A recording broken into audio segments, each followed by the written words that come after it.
السلام عليكم ورحمة الله وبركاته. الحمد لله رب العالمين، الصلاة والسلام على رسوله الأمين وعلى آله وصحبه أجمعين، أما بعد. يا أيها الذين آمنوا اتقوا الله حق تقاته ولا تموتن إلا وأنتم مسلمون. إن أصدق الحديث كتاب الله وأحسن الهدي هدي محمد صلى الله عليه وسلم وشر الأمور محدثاتها وكل محدثة بدعة وكل بدعة ضلالة وكل ضلالة في النار. அளவற்ற அருளாளனும் நிகரற்ற பேரன்புடையவனுமாகிய இல்லாமல் ஏக இறைவன் அல்லாஹ்வை போற்றி வணங்கி துதித்தவராக இந்த வகுப்பை ஆரம்பம் செய்கின்றேன். ரமலானுடைய அருள் பொருந்திய ஒரு இரவில் இரவு தொழுகையை நிறைவேற்றிவிட்டு ஒரு வரலாறு சார்ந்த தலைப்பை படிப்பதற்காக அறிவதற்காக நாம் எல்லாம் இங்கே ஒன்று சேர்ந்திருக்கின்றோம். நம்முடைய இந்த ஒன்று கூடலை அல்லாஹ் ரப்பல் ஆலமீன் அங்கீகரித்து நற்பயன்களை தந்தருள் புரிவதாக. வரலாறுகளை பொறுத்தவரையில் பல நேரங்களிலும் நம்ம பலரும் சொல்வது history is a boring subject அப்படிம்பாங்க. ஆனால் வரலாறுகள் படிப்பினைகளால் நிறைந்திருக்கின்றன என்பதை நாம் ஒருபோதும் மறந்து வரக்கூடாது. வரலாற்றை மறந்த ஒரு சமூகம் ஒருபோதும் வரலாற்றை படைக்க முடியாது என்பதை அறிந்து கொண்டு இன்னைக்கு நாம் பேசவிருக்கக்கூடிய இந்த தலைப்பு என்பது இஸ்லாமிய சமூகத்துடைய நிரந்தர துக்கமாக இருந்து கொண்டிருக்கின்றது என்பதை நாம் மறந்துவிடக்கூடாது. பாலஸ்தீனத்துடைய அந்த மக்கள் படக்கூடிய அவதி என்பது நம்முடைய நிரந்தர துக்கமாக இருந்து கொண்டிருக்கின்றது. கடந்த 2 வருடங்களில் மட்டும் ஹமாஸுடைய அல்லது பாலஸ்தீனத்தை கஸாவை ஆளக்கூடிய ஹமாஸ் என்கின்ற அமைப்புடைய ஹெல்த் மினிஸ்ட்ரியுடைய அறிக்கையுடைய அடிப்படையில் கிட்டத்தட்ட 72,000 பேர் கொல்லப்பட்டிருக்கிறார்கள். எத்தனை பேர்? 72,000 பேர்.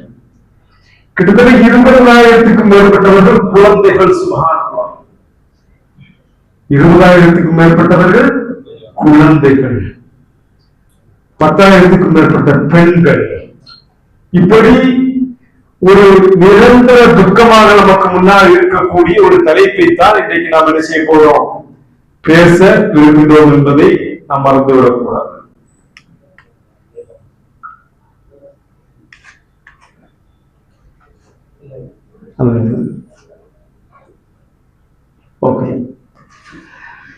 இன்றைய தினம் நான் உங்களுக்கிடையில் சொல்லக்கூடிய தலைப்புகளுடைய சுருக்கம் இது. இஸ்லாமிய ஆட்சியின் கீழ் பலஸ்தீனம் வந்தது முதல் கலீஃபா உமர் ரலியல்லாஹு அன்ஹுடைய கையில் ஜெருசலத்துடைய சாவி ஒப்படைக்கப்பட்டது முதல் இன்றைய தினம் வரை உள்ள வரலாற்றை சுருக்கமாக உங்களுக்கு மத்தியில் முக்கியமான நிகழ்வுகளை மட்டும் எடுத்துச் சொல்வதற்காக நான் விரும்புகிறேன். இந்த வகுப்பில் நாம் முக்கியமாக நாம் பார்ப்பது கலீஃபா உமர் ரலியல்லாஹு அன்ஹுடைய வெற்றி முதல் சிலுவை போர் வரை சுல்தான் சலாவுதீன் அய்யூபியுடைய ஒரு சுருக்கமான வரலாறு, சியோனிச கொள்கையுடைய உதயமும் முதல் உலக போரும், பாலஸ்தீனத்துடைய விடுதலை போர் தற்போது நடைபெற்றுக் கொண்டிருக்கக்கூடிய இந்த போர்கள் எல்லாவற்றையும் சுருக்கமாக ஒரு சில செய்திகளை என்ன செய்ய போகிறோம், நாம் பார்க்க விரும்புகின்றோம் இன்ஷா அல்லாஹ்.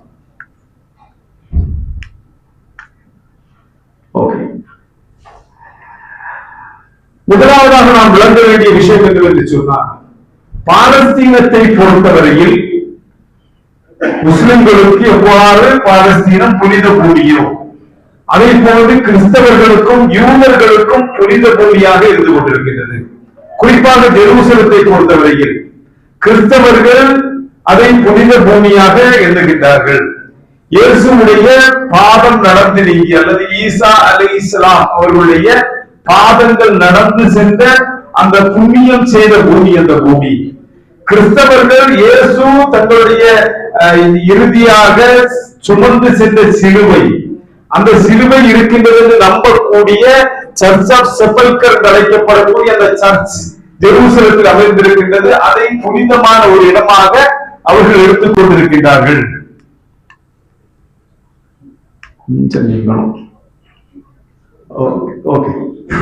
யூதர்களை பொறுத்தவரையில் சாலமனுடைய ஆலயம் அமைந்திருந்த பூமி ஜெருசலம். பாலஸ்தீனத்துடைய ஜெருசலத்தில் சுலைமான் அலைஹிஸ்ஸலாம் உருவாக்கிய பள்ளிவாசல், அது சாலமனுடைய ஆலயம் என்கின்ற பெயரில் யூதர்களுக்கு புண்ணிய பூமியாக இருந்தது. இன்றைக்கு சாலமனுடைய ஆலயம் அழிக்கப்பட்ட போது அதில் மிஞ்சிய வெஸ்டர்ன் வால் என்று சொல்வார்கள், மேற்கு சுவர், அதை வெயிலிங் வால் என்றும் அழைப்பார்கள். அவர்கள் வருடத்திற்கு ஒரு முறை அந்த ஆலயத்துடைய அந்த சுவரில் சென்று யூதர்கள் தங்களுடைய கவலைகளை, மனக்குமரல்களை கொட்டி தீர்க்கக்கூடிய அழக்கூடிய ஒரு சுவராக அந்த சுவர் இருக்கின்றது. எனவே யூதர்களும் இந்த நகரை, இந்த பலஸ்தீனத்தை என்ன செய்கிறார்கள்? ஒரு புண்ணிய பூமியாக எண்ணுகின்றார்கள் என்பதை நாம் விளங்கிக் கொள்ள வேண்டும். நம்மை பொறுத்தவரையில் பாலஸ்தீனத்துடைய அந்த பூமி, அதில் அந்த ஜெருசலம் நகரத்தை பொறுத்தவரையில் மிகவும் புண்ணியமான ஒரு பகுதியாக நாம் அதை எண்ணுகின்றோம். அல்லாஹ்வுடைய தூதர் ஸல்லல்லாஹு அலைஹி வஸல்லம் சொன்னார்கள், மக்காவில் உள்ள மஸ்ஜிதுல் ஹராம், மதீனாவில் உள்ள மஸ்ஜிதுல் நபவி, பைத்துல் மக்திஸில் உள்ள மஸ்ஜிதுல் அக்ஸா ஆகிய 3 பள்ளிவாசல்களை தவிர வேறு எந்த பள்ளிவாசலுக்கும் நன்மை எதிர்பார்த்து புனித பயணம் மேற்கொள்ளப்படாது என்று சொன்னார்கள். புனித பயணம் செல்ல வேண்டும் என்று சொன்னார், நன்மை எதிர்பார்த்து ஒரு பள்ளிவாசலை நோக்கி நீங்கள் பயணிக்க வேண்டும் என்று சொன்னார், பயணம் செல்ல வேண்டும் என்று சொன்னால் ஒன்று காபத்துல்லாவை நாடி நீங்கள் செல்லலாம், அல்லது அல்லாஹ்வுடைய தூதருடைய பள்ளிவாசலாக இருக்கக்கூடிய மஸ்ஜிதுல் நபவிக்கு நீங்கள் செல்லலாம். மூன்றாவதாக மஸ்ஜிதுல் அக்ஸா. இந்த 3 பள்ளிவாசல்களை தவிர வேற எந்த பள்ளிவாசல்களுக்கும் நன்மையை நாடி புனித பயணம் மேற்கொள்ளக்கூடாது என்று அல்லாஹ்வுடைய தூதர் ஸல்லல்லாஹு அலைஹி வஸல்லம் நமக்கு சொல்லித் தந்தார்கள்.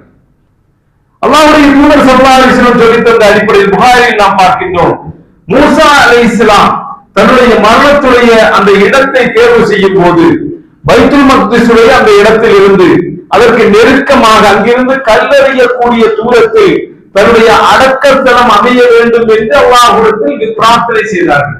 சிந்திச்சு பாருங்க, ஒரு நபி மூசா அலைஹிஸ்ஸலாம் இஸ்லாத்துடைய பலம் வாய்ந்த தீர்க்கதரிசிகளில் ஒருவர், அவருடைய மரணத்தின் போது என்ன கேட்கிறார் அல்லாஹ்விடத்துல? பைத்துல் மக்திஸில் இருந்து என்ன செய்யணும்?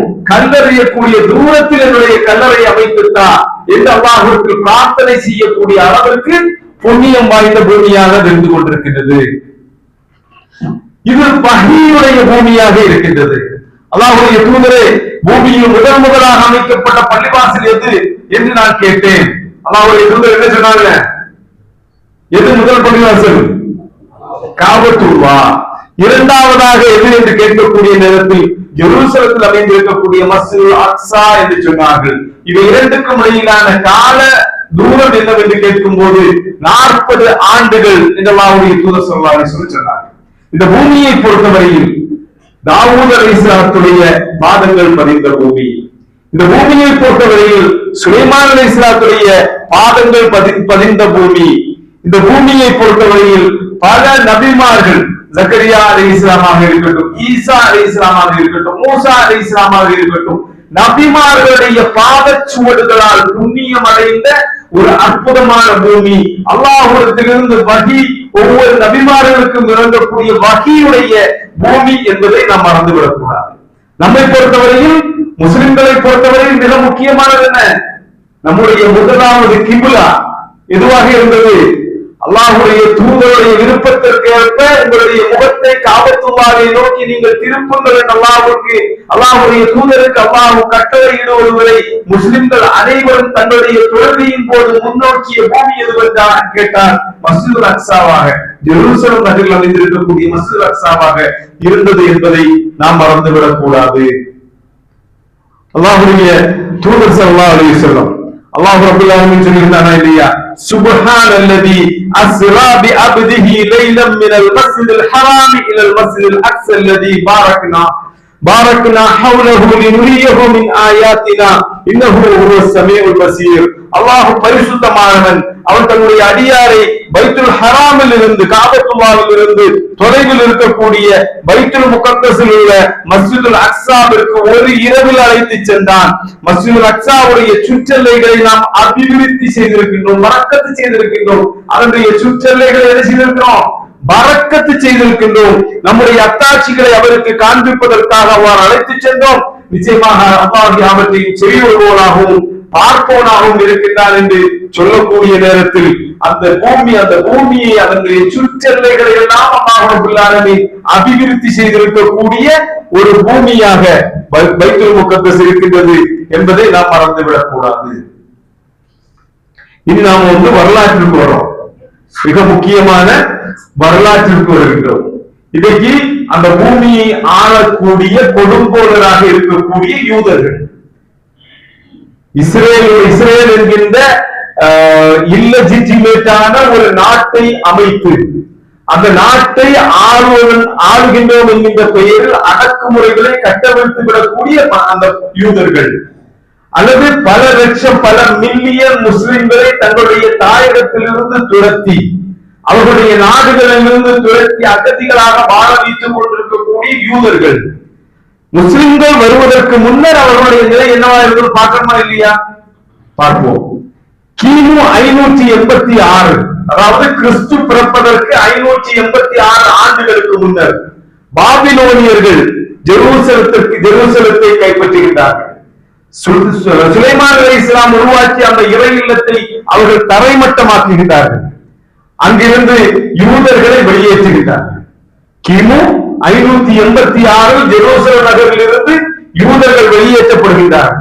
ஒரு சில டிகேட்ஸ், அதாவது சில பத்தாண்டுகளுக்கு பின்னர் மீண்டும் என்ன செய்யறாங்க? இவர்கள் யூதர்கள் பாரசீகர்களுடைய துணையோடு மீண்டும் என்ன செய்கின்றார்கள்?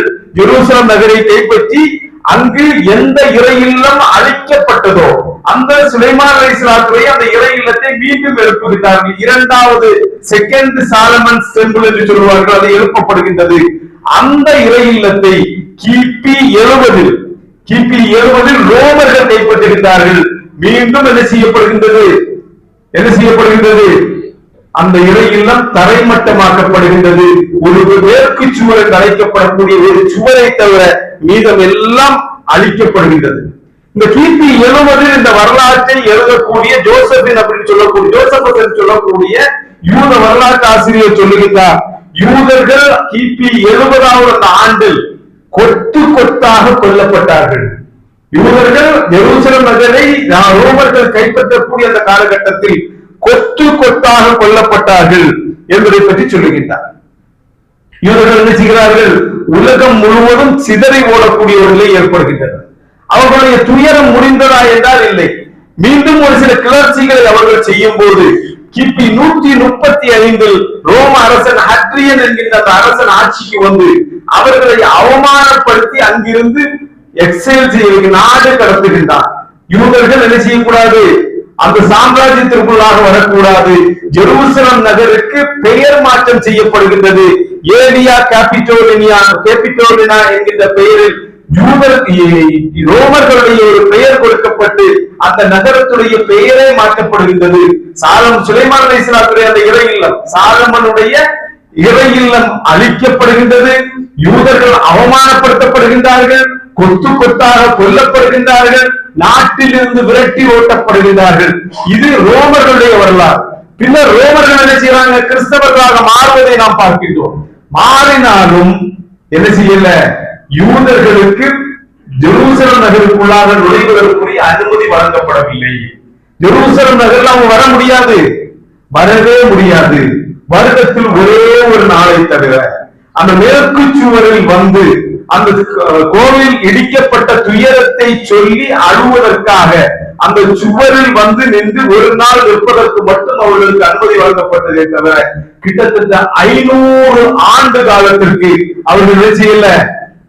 ஜெருசலம் நகருக்குள்ளாக வருவது அவர்களுக்கு தடுக்கப்பட்டிருந்தது. இன்னும் சொல்ல வேண்டும் என்று சொன்னார், அந்த சாலமனுடைய ஆலயம் அமைந்திருந்த பகுதியை குப்பை மேடாக மாற்றினார்கள் கிறிஸ்தவர்கள். என்னவாச்சு? குப்பை மேடாக மாற்றினார்கள் என்பதை நாம் வரலாற்றில் பார்க்கின்றோம். அந்த நிலையில் அவர்கள் இருக்கக்கூடிய நேரத்தில் தான் 500 ஆண்டுகளுக்கு பின்னர் ஒரு ஒரு பேரொழியாக மக்காவிலிருந்து அல்லாஹ்வுடைய தூதர் ஸல்லல்லாஹு அலைஹி வஸல்லம் அவர்களுக்கு நபித்துவம் வழங்கப்படுகின்றது. மதீனாவிற்கு வருகின்றார்கள். பின்னர் ஒரு இஸ்லாமிய சாம்ராஜ்யம் உருவாகின்றது. அந்த இஸ்லாமிய சாம்ராஜ்யம் அல்லாஹ்வுடைய தூதருடைய மரணத்திற்கு பின்னாலும் விரிவடையக்கூடிய ஒரு நிலையை நாம் பார்க்கின்றோம். உமர் ரலியல்லாஹுடைய காலம் வரக்கூடிய நேரத்தில் இஸ்லாமிய சாம்ராஜ்யம் பாரசீக ரோம சாம்ராஜ்யங்களை தோற்கடிக்கக்கூடிய நிலையை பார்க்கின்றோம்.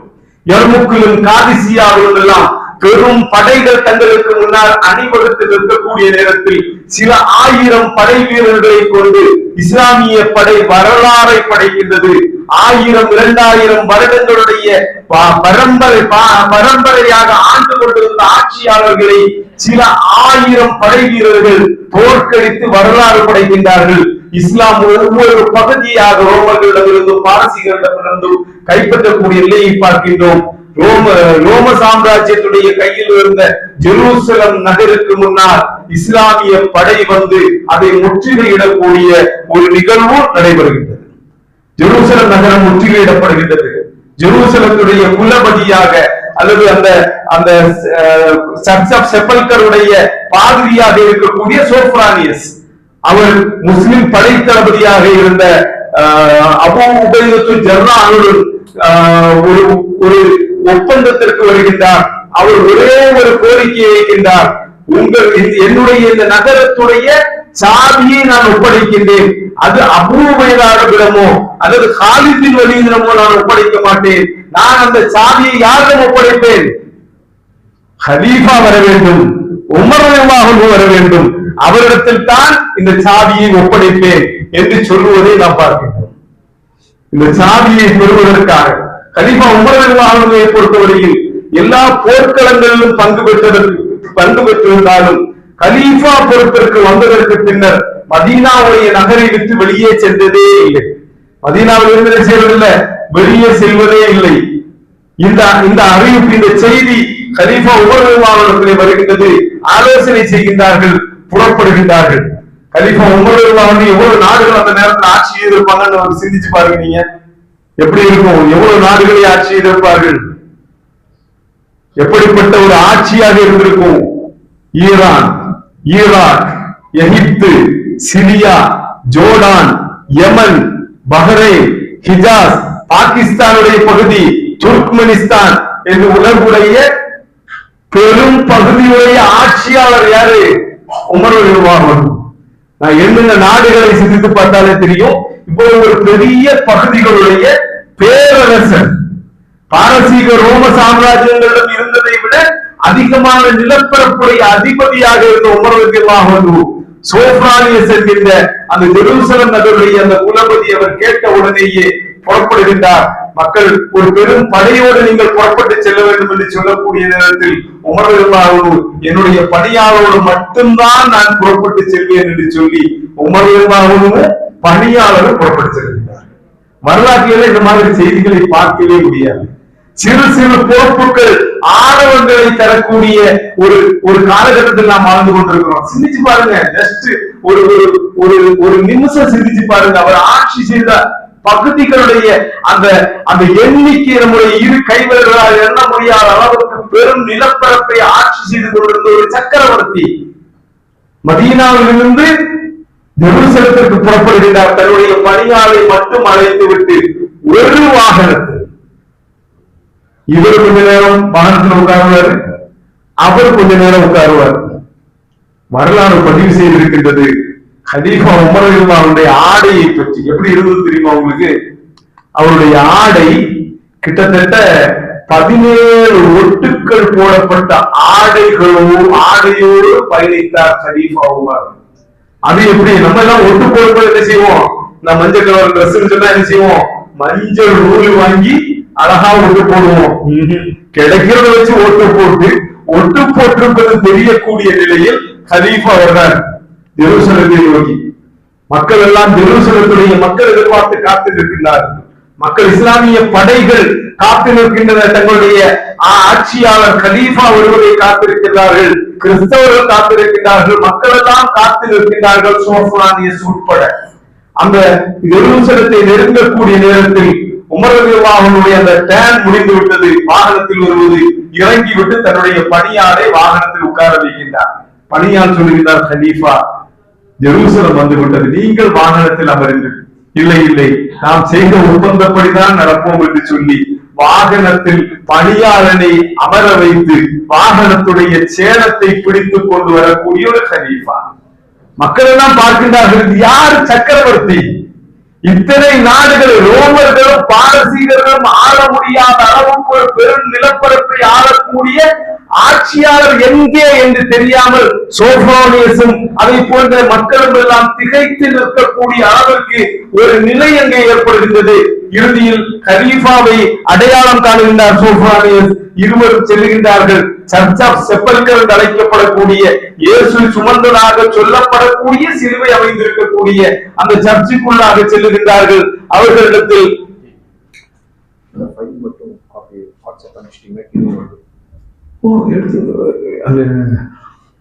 கேன்வாலேயும் ஓடுது, ஆன்லைன்லயும் இருக்குது.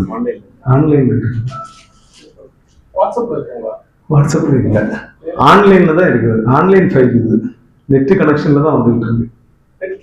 ஆமா ஆமா, நான் கேன்வால ப்ரிப்பேர் பண்ணியிருக்கிறேன். ஆமா, அது அது ஷேர் பண்ண முடியுமா உங்களுக்கு? நான் லாகின் பண்ணணும். நாளைக்கு பண்ணிக்கலாமா? ஓகே.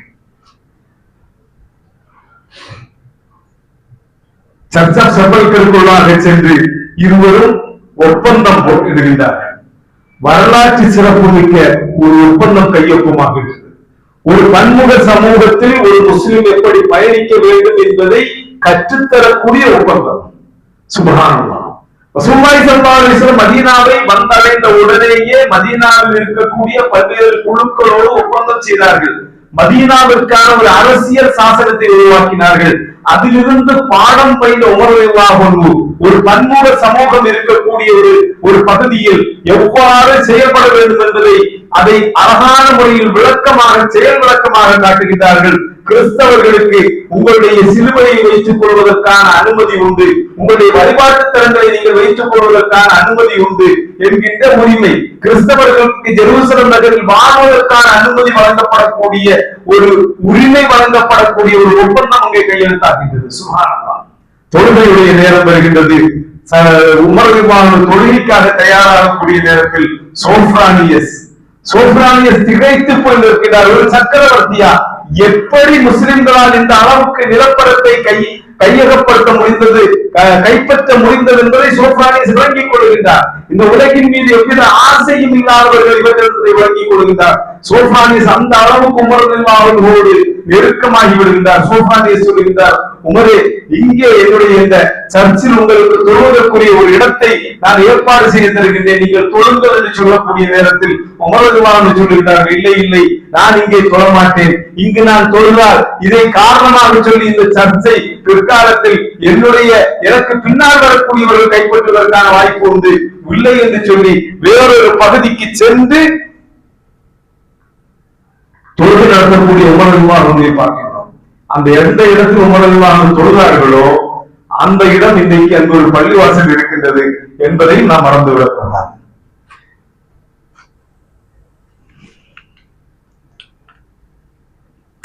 என்னாச்சு?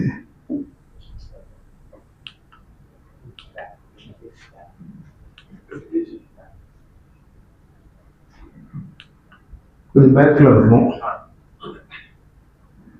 இன்னொன்று பேக். ஓகே. டெம்பிள் மவுண்ட் என்று அழைக்கப்படக்கூடிய குப்பை மேலாக மாற்றப்பட்டிருந்த அந்த பகுதியை உமர் ரலியல்லாஹு அன்ஹு சென்று தன்னுடைய கரத்தினால் சுத்தம் செய்ய தொடங்குகின்றார்.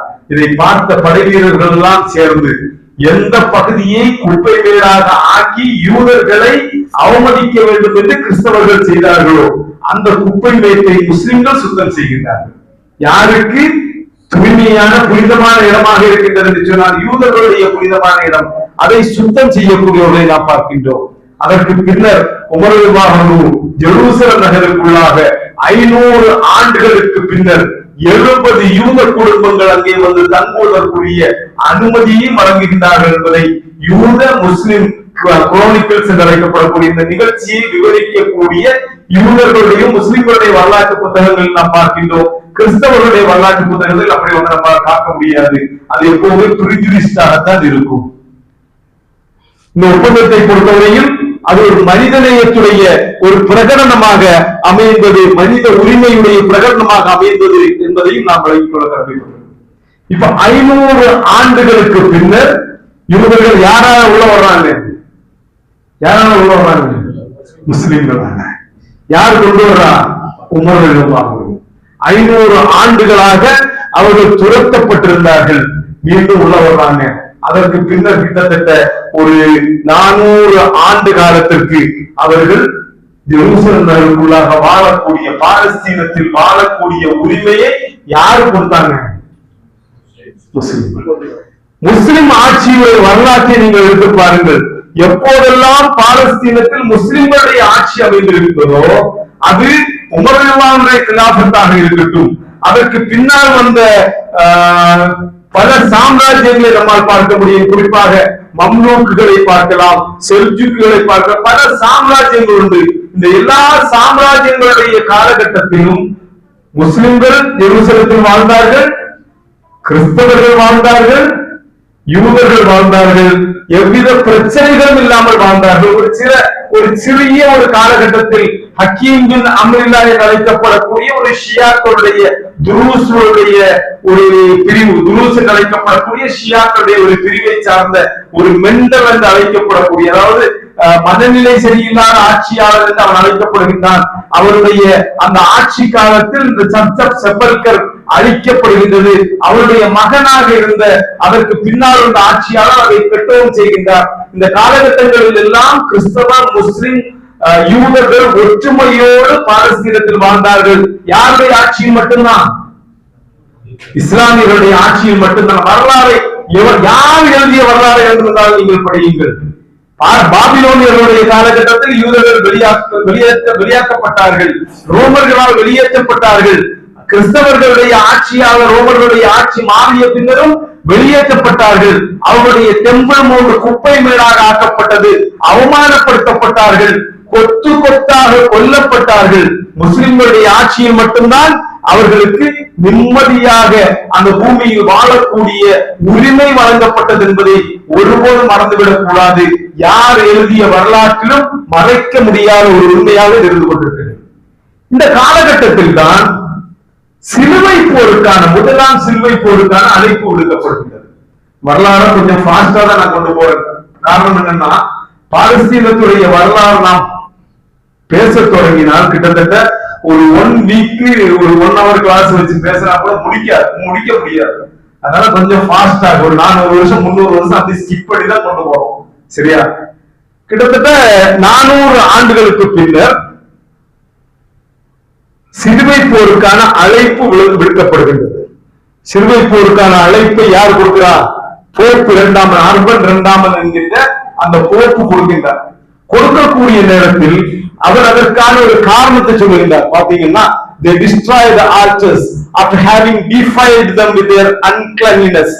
What shall I say of the abominable rape of the woman?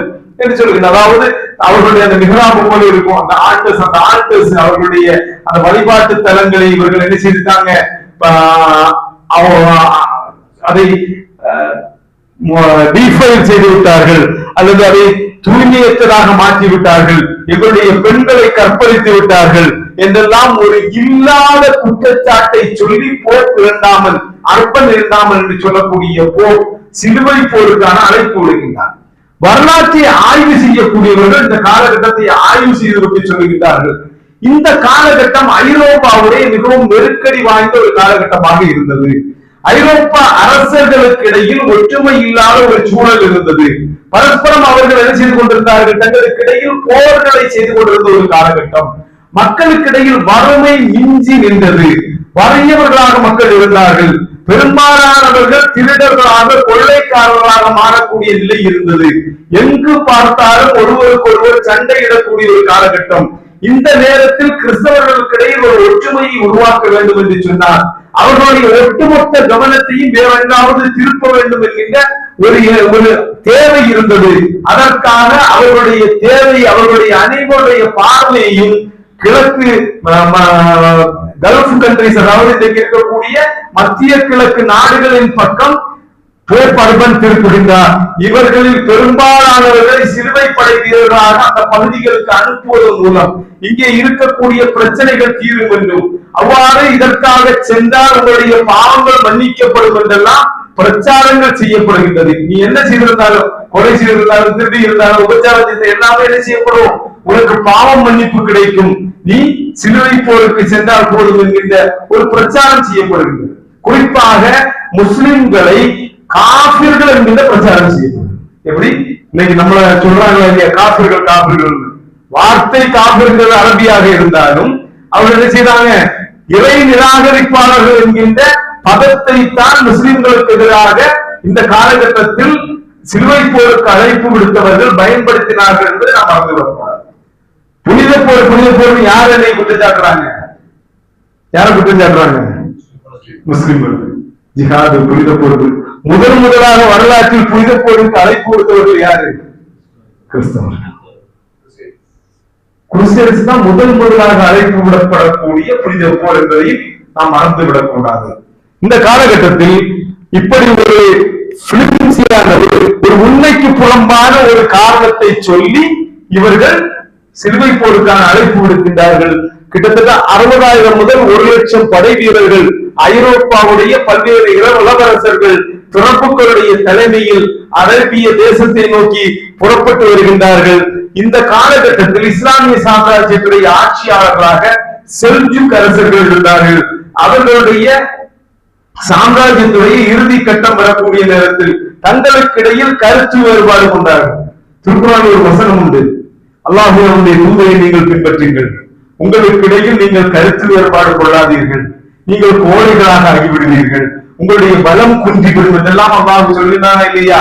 தங்களுக்கிடையில் ஏற்பட்ட கருத்து வேறுபாடுகள் காரணமாக பலம் குன்றி பலவீனர்களாக இஸ்லாமிய சாம்ராஜ்யத்துடைய அதிகாரம் செல்ஜுக்களிடம் இருந்த போது செல்ஜுக் அரசர்கள் ரொம்ப பலவீனமாக இருந்தார்கள். அந்த பலவீனத்தை சிலுவை படை வீரர்கள் பயன்படுத்துகின்றார்கள் என்பதை நாம் பார்க்கின்றோம். இந்த படை ஒவ்வொரு பகுதியாக வென்று ஜெருசலத்துடைய அந்த வாசலில் வந்து முற்றுகையிடுகின்றது. அப்போது அங்கு நடைபெற்றுக் கொண்டிருந்த ஆட்சி என்பது பாத்திமியாக்களுடைய ஆட்சி நடந்து கொண்டிருந்தது. இஃப்திகார் அல் தௌலா என்று அழைப்பவர்களுடைய ஒரு ஆட்சி. பாத்திமியாக்கள் யாரு? ஷியாக்கள். ஷியாக்களுடைய பாத்திமியாக்கள் தான் அந்த நேரத்தில் சிலுவை படையினுடைய அந்த முதலாவது சிலுவை போருடைய அந்த காலகட்டத்தில் ஆட்சி செய்து கொண்டிருந்தார்கள் என்பதை நாம் பார்க்க வேண்டும். ஜூலை 15, 1099 ஜெருசலம் நகருக்குள்ளாக நுழைகின்றார்கள். முதல்ல நான் ஒரு வரலாறு சொன்னேன், உமர் ரலியல்லாஹு அன்ஹு நுழைந்த வரலாறு. ஜெருசலம் நகருக்குள்ளாக அந்த முற்றுகை இடக்கூடிய நேரத்தில் எல்லா பலமும் வாய்ந்த படையாக இஸ்லாமிய படை இருந்தது. இஸ்லாமிய படையுடைய தளபதியாக இருந்த அபூ உபைதத்து ஜர்ராஹி எண்ணி இருந்தால் அந்த கோட்டையுடைய வாசல்களை உடைப்பதற்காக தன்னுடைய பலத்தை பயன்படுத்தி இருந்திருக்கலாம். அந்த கோட்டைக்குள்ளாக பலவந்தமாக உள்ளே நுழைந்து மக்களை கொன்று குவித்து ஜெருசலம் நகருடைய சாவியை கைப்பற்றி இருக்கலாம். ஆனால் பல நாட்கள் வெளியே காத்து நின்றார்கள், உமர் ரலியல்லாஹு அன்ஹு பயணம் செய்து வருவது வரை. காரணம், ஜெருசலம் நகரம் எவ்வாறு கிறிஸ்தவர்களுக்கும் யூதர்களுக்கும் புனித நகரமோ அதை போன்று நமக்கும் புனித நகரம் என்கின்ற அங்கே வாழக்கூடிய மக்களுடைய உயிர்கள் பாதுகாக்கப்பட வேண்டும் என்பதற்காக கத்தியின்றி இரத்தமின்றி உமர் ரலியல்லாஹு அன்ஹுடைய ஆட்சி காலத்தில் ஜெருசலம் கைப்பற்றப்பட்டது என்று சொன்னால் 1099 முதலாம் சிலுவை போரின் போது ஜெருசலம் நகரம் கைப்பற்றப்பட்டதனுடைய வரலாறு நீங்க பாருங்க. எழுதி வைத்த அந்த கிறிஸ்தவ படை வீரர்கள், சிலுவை படை வீரர்கள் எழுதி வைத்த வரலாறுகள் இருக்கின்றது. ஜெருசலம் நகரை பொறுத்தவரையில் இரத்த வெள்ளத்தில் மிதந்தது என்பதை பார்க்கின்றோம். பல்லாயிரக்கணக்கான முஸ்லிம்களும் யூதர்களும் கொல்லப்பட்டார்கள். யாருக்கு யாரு கூட? முஸ்லிம்களும் யூதர்கள். இந்த காலம் எல்லாம் யூதர்களுக்கு துணையா யாரா இருந்தாங்க? முஸ்லிம்கள் தான் இருந்தார்கள் என்பதை நாம் மறந்து விடக்கூடாது. பாருங்க, எழுதி வைக்கப்பட்டிருக்கக்கூடிய வரலாற்றுடைய பதிவுகள். ரேமண்ட் அகிலேஸ் என்று அழைக்கப்படக்கூடிய அந்த ஆர்மியில் சிலுவைப்படையில் படை புரிந்த ஒருவர் எழுதுகின்றார். பாருங்கள், இந்த temple and forts of Solomon mosque, சாலமனுடைய பள்ளிவாசலுடைய அந்த பள்ளிவாசலிலும் அதனுடைய வெளிப்புறங்களிலும் எல்லாம் men rode up in blood up to their knees and bridle reins, எங்களுடைய முட்டாளும் இரத்தத்தில் நாங்கள் நடந்து சென்றோம். எப்படி? சாலமனுடைய பள்ளிவாசலில் எந்த இடம், எந்த தேவாலயம் அவர்களுக்கும் புனிதமானதோ அந்த சாலமனுடைய தேவாலயத்தில் நாங்கள் என்ன செய்தோம்? முட்டளவு இரத்தத்தில் நடந்து சென்றோம். Indeed, it was a just and splendid judgment of God that this place should be filled with the blood of the unbelievers. இது ஒரு நீதியான இறைவனுடைய நியாய நீதி தான். காரணம், இந்த இடம் நாங்கள் நடந்து செல்லக்கூடிய நேரத்தில் காபிர்களுடைய இரத்தத்தால் நிறைந்திருக்க வேண்டும் என்பது. யார் அன்பிலீவர்ஸ்? யாரு? இறை நிராகரிப்பாளர். யாரு சொல்றாங்க? முஸ்லிம்ஸ் சொல்றாங்க. முஸ்லிம்கள் காபிர்கள் வார்த்தையை பயன்படுத்துறாங்க அப்படின்னு சொல்லக்கூடியவங்க ஒரு காலத்தில் வேறு வார்த்தைகள், அதற்கு ஒப்பான வார்த்தைகளை பயன்படுத்தினார்கள். அன்பிலீவர்ஸாக இருக்கக்கூடிய இறை நிராகரிப்பாளர்களுடைய இரத்தத்தால், அந்த இரத்தத்தில் முட்டளவு இரத்தத்தில் நாங்கள் நடந்து சென்றோம் என்று எழுதுறது யார் இல்ல? முஸ்லிம் வரலாற்று ஆசிரியர் அல்ல, சிலுவைப்படையில் பணிபுரிந்த ஒரு ரேமண்ட் அகிலேஸ் என்று அழைக்கப்படக்கூடிய வரலாற்று ஆசிரியர். மீண்டும் பாருங்க, கெஸ்டா பிராங்கோரம் என்று அழைக்கப்படக்கூடிய பிராங்குகளுடைய பரங்கியர்கள், பிரெஞ்சு நாட்டை சார்ந்தவர்களுடைய அந்த புத்தகம், அது அந்த போரில் பங்கெடுத்தவர்களுடைய இதை பாருங்க. அவர் men followed killing and slaying even to the temple of Solomon. நாங்கள் மக்களை பின்தொடர்ந்து சென்று அவர்களை கொன்று குவித்தோம். எங்கு? சாலமனுடைய ஆலயத்திலும். where the slaughter was so great that our men waded in their blood up to their ankles. அந்த அளவுக்கு என்று சொன்னால் கடற்கால்கள் ரத்தத்தில் மூழ்கக்கூடிய அளவிற்கு நாங்கள் மக்களை கொண்டு குவித்தோம் என்று சொல்லக்கூடிய வரலாற்று செய்திகளை நாம் பார்க்கின்றோம். Fulton of Chartres சொல்லக்கூடிய நேரத்தில் they killed women in their houses, the city was filled with corpses and blood. அதாவது அந்த பெண்களை அவர்களுடைய வீடுகளுக்குள்ளாக புகுந்து நாங்கள் கொண்டோம். அந்த நகரம் இரத்தத்தால் நிறைந்தது, அதாவது இரத்தத்தாலும் சவங்களாலும் நிறைந்திருந்தது என்று வரலாற்று ஆசிரியர்கள் பதிவு செய்யக்கூடிய, பங்கெடுத்தவர்கள் பதிவு செய்யக்கூடிய ஒரு நிலை ஏற்படுகின்றது. எந்த அளவுக்கு என்று சொன்னால் வரலாற்று ஆசிரியர்கள் எழுதுகின்றார்கள், நாங்கள் யூதர்களை பின்தொடர்ந்து சென்றோம். அவர்கள் தங்களுடைய சினகாகுகளுக்குள்ளாக, அவர்களுடைய தேவாலயங்களுக்குள்ளாக சென்று அபயம் தேடினார்கள். ஆண்களும் பெண்களும் குழந்தைகளும் எல்லாம் அந்த தேவாலயத்திற்குள்ளாக இருக்கக்கூடிய நேரத்தில் நாங்கள் அந்த தேவாலயத்தை சுற்றி வளைத்துக் கொண்டு அந்த தேவாலயத்திற்கு நாங்கள் நெருப்பு கொளுத்தினோம். அந்த தேவாலயத்திற்குள்ளாக இருந்த ஆண்களும் பெண்களும் குழந்தைகளும் எல்லாம் அந்த நெருப்பின் வெப்பம் தாங்க முடியாமல் அழுகுரலில் அழுத போது அந்த தேவாலயத்திற்கு சுற்றிலும் நாங்கள் நின்று கொண்டு ஆனந்த நடனம் ஆடினோம் என்று எழுதி வைத்திருக்கக்கூடிய அளவிற்கு கொடூரமான ஒரு நிகழ்வாக சிலுவை போருடைய அந்த முதலாவது சிலுவை போரில் ஜெருசலத்தை கைப்பற்றக்கூடிய அந்த நிகழ்வு நடந்தது என்பதை வரலாற்றில் நாம் ஒருபோதும் மறந்துவிடக் கூடாது. முஸ்லிம்கள் எப்படி ஜெருசலத்தை கைப்பற்றினார்கள், முஸ்லிம்களிடமிருந்து ஜெருசலம் எவ்வாறு கைப்பற்றப்பட்டது என்பதை நாம் உணர வேண்டும் என்பதற்காக சொல்லுகின்றேன். ஜெருசலம் கையிலிருந்து போயிருச்சு, முஸ்லிம்கள் பலவீனமாக இருக்கின்றார்கள்.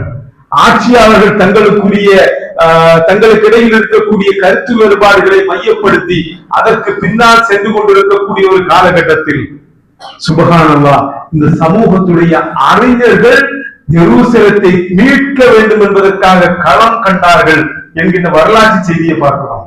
ஜெருசலத்தில் இருந்து புறப்பட்டு சென்ற அகதிகளாக புறப்பட்டு சென்றவர்கள் ஆடைகள் கூட அணியாத நிலையில் டமாஸ்கஸை நோக்கி செல்கின்றார்கள். டமாஸ்கஸுடைய காவியாக அபு சாதல் ஹராபி என்று அழைக்கப்படக்கூடிய ஆப்கானிஸ்தானை சார்ந்தவர் டமாஸ்கஸுடைய காவியாக இருக்கின்றார்.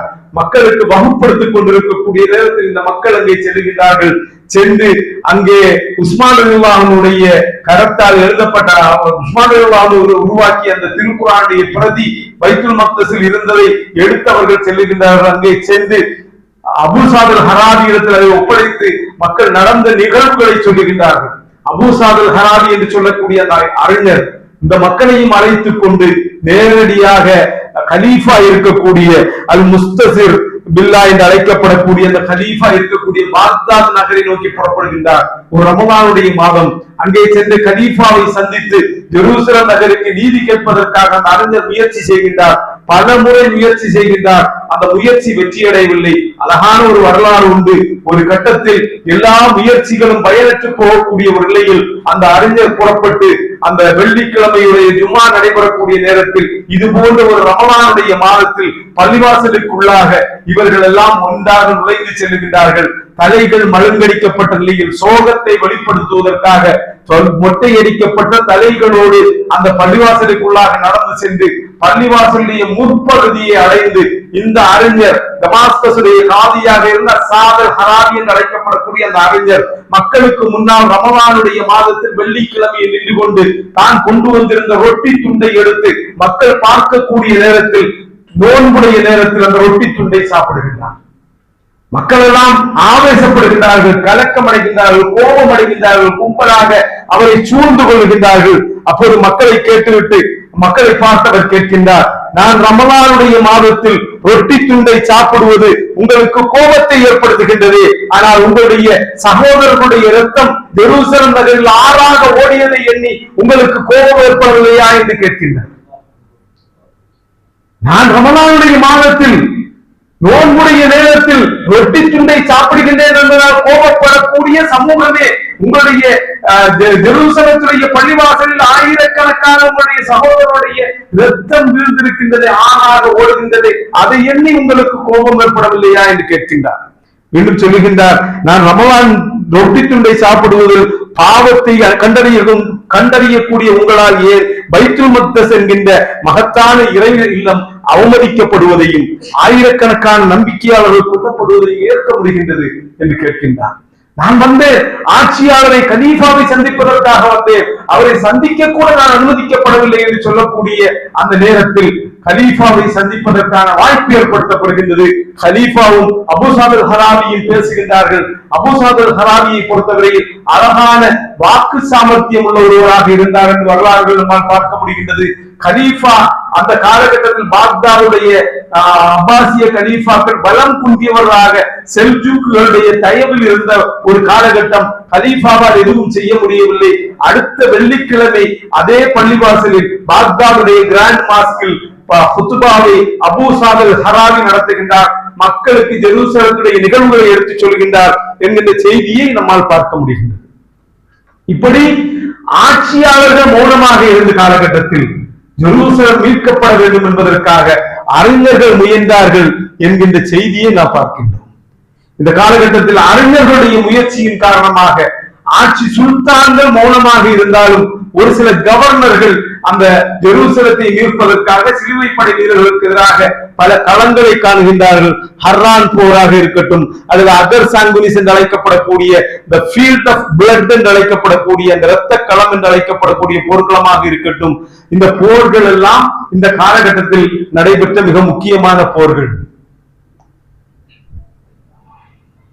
இந்த காலகட்டத்தில் தான் சங்கி சாம்ராஜ்யம், நம்ம சங்கி இல்ல, ஜெங்கி சாம்ராஜ்யம் என்கின்ற ஒரு சாம்ராஜ்யம் உருவாகின்றது. இசுத்தீன் இமாதுத்தீன் அல் ஜங்கி, நூருத்தீன் அல் ஜங்கி என்று அழைக்கப்படக்கூடிய இரண்டு ஆட்சியாளர்கள் இந்த காலகட்டத்தில் உருவாகின்றார்கள்.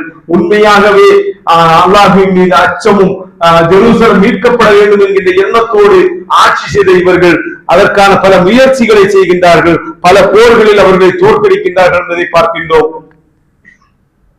நூருத்தீன் அல் ஜங்கி என்று அழைக்கப்படக்கூடியவர் இதெல்லாம் வரலாற்றில் நாம் தெரிந்திருக்க வேண்டிய ஆட்சியாளர்கள். இப்னு அசீர் எழுதக்கூடிய நேரத்தில் எழுதுகின்றார், நேர்வழி பெற்ற கலீஃபாக்களுக்கு பின்னர் இது போன்ற ஒரு ஆட்சியாளரை நான் பார்த்ததே இல்லை என்று சொல்லக்கூடிய அளவிற்கு, இஸ்லாமிய உலகம் பார்க்கவில்லை என்று சொல்லக்கூடிய அளவிற்கு எளிமையும் நீதியும் இஸ்லாமிய கல்வியிலும் முக்கியத்துவம் கொடுத்த ஒரு ஆட்சியாளராக நூருத்தீன் அல் ஜங்கி இருக்கின்றார். நூருத்தீன் அல் ஜங்கி என்கின்ற அந்த ஆட்சியாளர் தான் உலகம் கண்ட மிகச்சிறந்த ஆட்சியாளர்கள் ஒருவராக இருந்த, இஸ்லாமிய உலகம் இந்த அளவு போற்றக்கூடிய, ஏன் மேற்கத்திய உலகம் கூட போற்றக்கூடிய சலாவுதீன் அய்யூபி என்கின்ற அந்த மகத்தான ஆட்சியாளரை உருவாக்கியது யார்தான்? நூருத்தீன் அல் ஜங்கி தான். எத்தனை பேருக்கு நமக்கு தெரியும் என்று எனக்கு தெரியாது. ஒரு கட்டத்தில் சலாவுதீனை உருவாக்குகின்றார். சலாவுதீனை ஃபாத்திமியாக்கள் ஆண்ட எகிப்திற்கு அனுப்புகின்றார். சலாவுதீன் அங்கு சென்று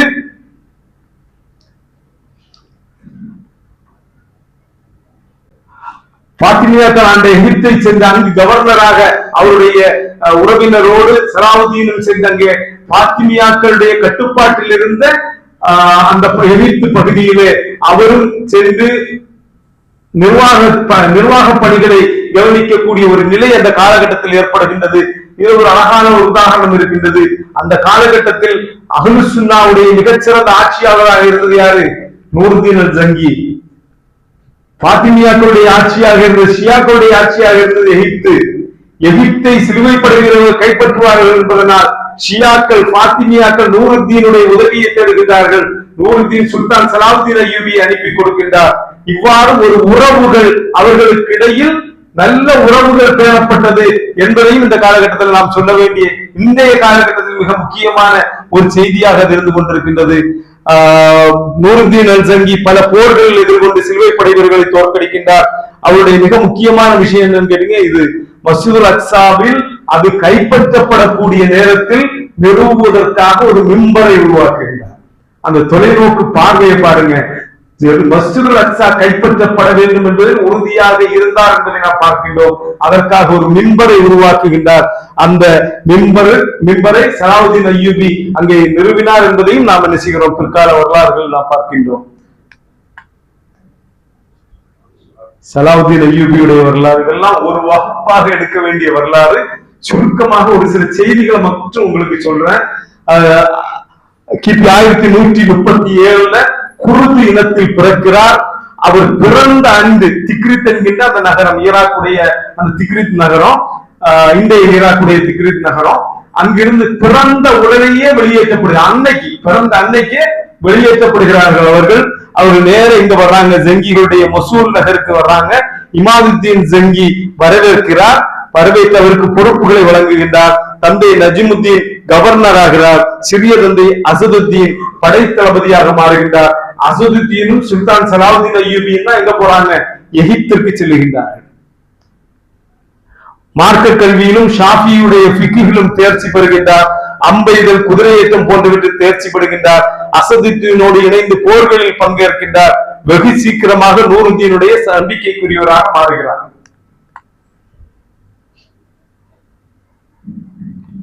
எகிப்தை நோக்கி பயணம், அந்த ஃபாத்திமியாக்களிடத்தில் பயணம் செல்லுகின்றார். ஒரு சில காலங்களுக்கு ஃபாத்திமியாக்கள் இந்த காலகட்டத்தில் என்ன செய்தாங்க, ரொம்ப பலவீனமாக இருந்தார்கள். ஒரு சில காலகட்டத்திற்கு பிறகு எகிப்துடைய கவர்னராக சுல்தான் சலாவுதீன் அய்யூபி மாறுகின்றார்.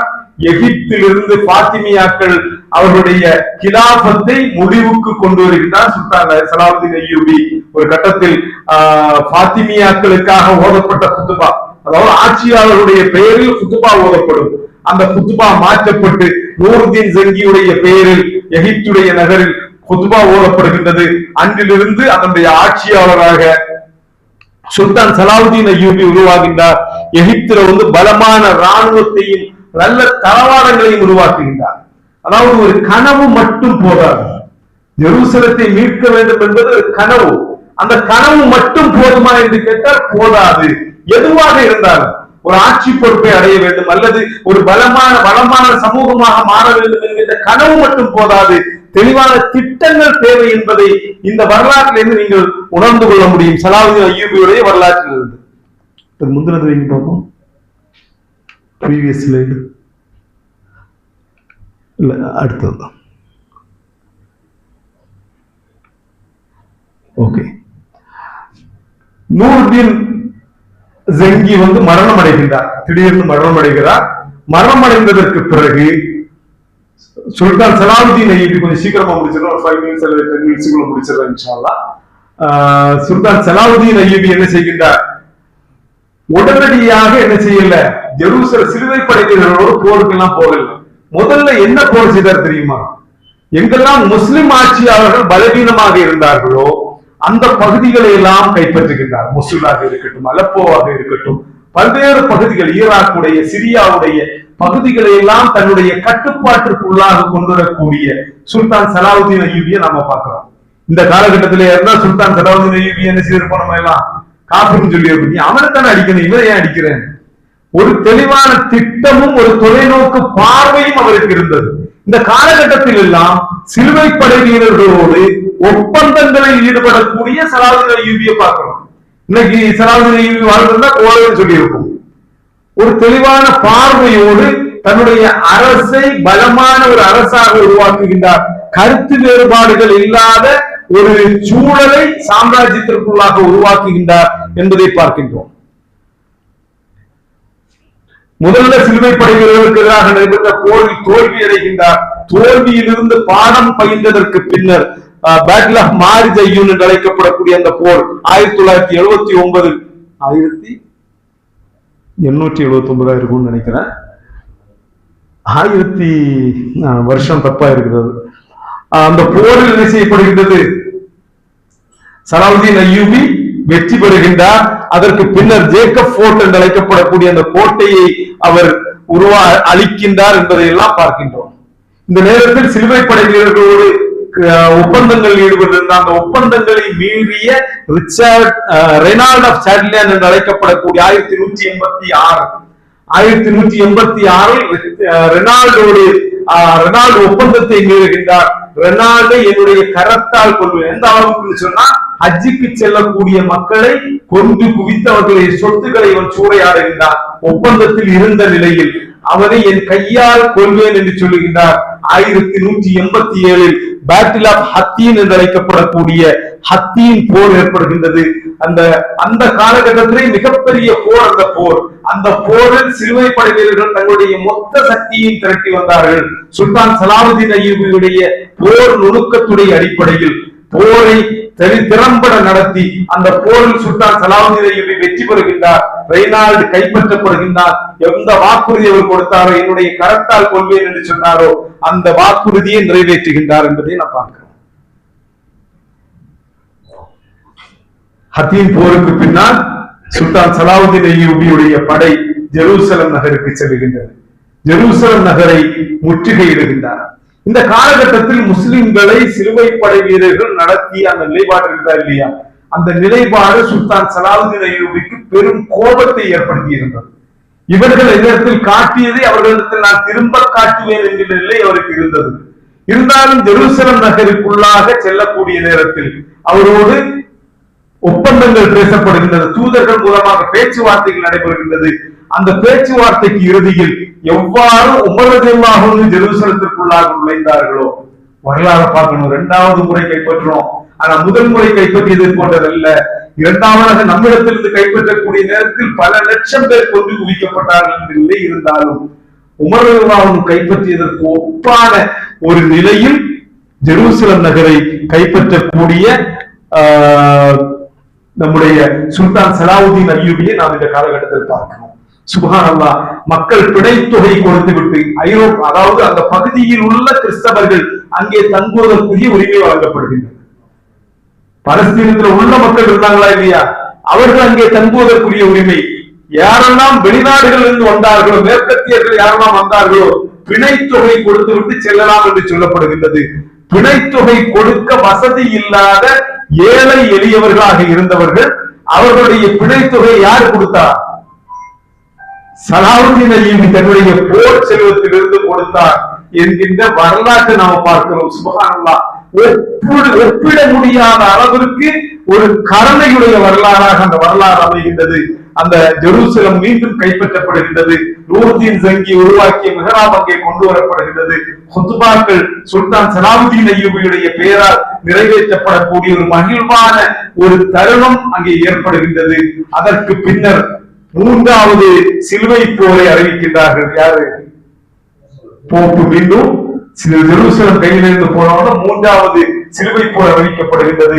3வது போருக்கு வந்தது யாரு? இங்கிலாந்துடைய ஆட்சியாளராக இருந்த ரிச்சர்ட் தி லயன் என்று அழைக்கப்படக்கூடிய ஆட்சியாளர் வருகின்றார்.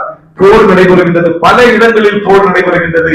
வெற்றியும் தோல்வியும் மாறி மாறி ஏற்படக்கூடிய நிலை ஏற்படுகின்றது.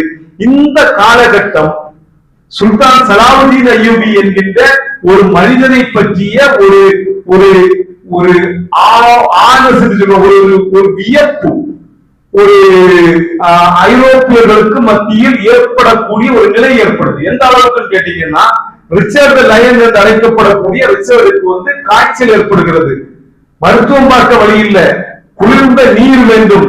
குளிர்ந்த நீர் சுல்தான் சலாவுதீன் அய்யூபியுடைய மருத்துவமனையிலிருந்து அரண்மனையிலிருந்து போகுது. அவருக்கு தேவையான உதவிகளை போர் நடைபெறக்கூடிய காலகட்டத்தில் சுல்தான் சலாவுதீன் அய்யூபி செய்து கொடுக்கின்றார். இப்படி பல பல நிகழ்வுகளை மக்கள் பார்க்கிறார்கள். சலாவுதீன் அய்யூபி என்கின்ற அந்த மனிதனுடைய புகழ் அரபு தேசத்தை கடந்து ஐரோப்பாவை சென்றடையக்கூடிய ஒரு நிலை ஏற்படும். இன்னைக்கும் நீங்க இஸ்லாமிய வரலாற்றை பார்க்கக்கூடியவங்களுக்கு பார்க்கலாம், ரசூலுல்லாஹி ஸல்லல்லாஹு அலைஹி வஸல்லம் பற்றி கூட நல்லது எழுத மாட்டாங்க, உமரை பற்றி கூட நல்லது எழுத மாட்டாங்க, யாரை பற்றியும் நல்லது எழுத மாட்டார்கள். ஐரோப்பாவை சார்ந்தவர்கள் தங்களுடைய எழுத்துக்கள், பேனாக்கள், புத்தகங்கள் எழுதப்படக்கூடிய மைக்கள் அனைத்தும் இஸ்லாத்தை கேடுகளை விற்பதற்காக மட்டும் எழுதக்கூடியவர்கள். சுல்தான் சலாவுதீன் அய்யூபி என்று வரக்கூடிய நேரத்தில் அவர்களால் தாங்க முடியாத அளவிற்கு அவரின் மீது ஒரு ஹீரோ வர்ஷிப் உருவானது என்பதை நாம் பார்க்கிறோம். அவர்களுடைய எழுத்துக்கள் அதை நம்மால் பார்க்க முடியும். அந்த அளவுக்கு ஒரு சீர்மிகு ஆட்சியாளராக சலாவுதீன் இருந்தார். மூன்றாவது சிலுவை போரை பொறுத்தவரையில் ஒரு கட்டத்தில் ரிச்சர்ட் சுல்தான் சலாவுதீன் அய்யூபியோடு ஒப்பந்தம் விட்டுவிட்டு திரும்பி செல்லக்கூடிய நிலைமை ஏற்படுகின்றது. சலாவுதீன் அய்யூபியுடைய காலகட்டத்தில் ஜெருசலத்தை கைப்பற்ற அவர்களால் முடியவில்லை.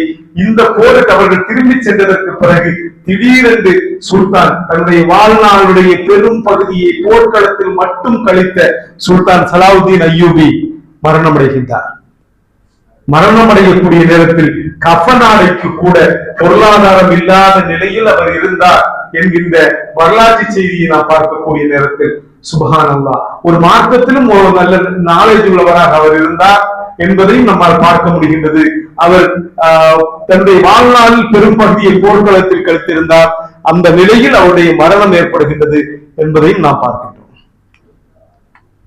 இதற்கு பின்னர் பல்வேறு ஆட்சிகள் ஏற்படுகின்றது. மம்லூக்களுடைய ஆட்சி ஏற்படுது, அது மாதிரி பல ஆட்சிகள் பாத்திமியாக்களுடைய ஆட்சிகள் நடைபெற்றது. பல ஆட்சிகளுக்கு பின்னர் உஸ்மானிய கிலாபத் வருகின்றது.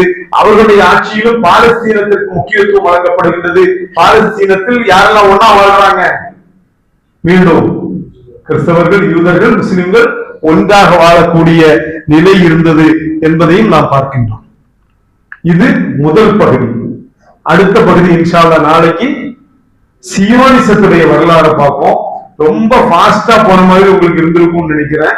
ஆனா நமக்கு இருக்கக்கூடிய நேரத்துடைய அடிப்படையில் ஒரு சில செய்திகளை மட்டும்தான் என்ன செய்ய முடிந்தது, உங்களுக்கு தர முடிந்திருக்கின்றது. இது விலாவாரியாக விரிவாக பேசப்பட வேண்டிய ஒரு தலைப்பு. ஒவ்வொரு செய்தியும் ஒரு வகுப்பாக எடுக்கப்பட வேண்டிய தலைப்பு.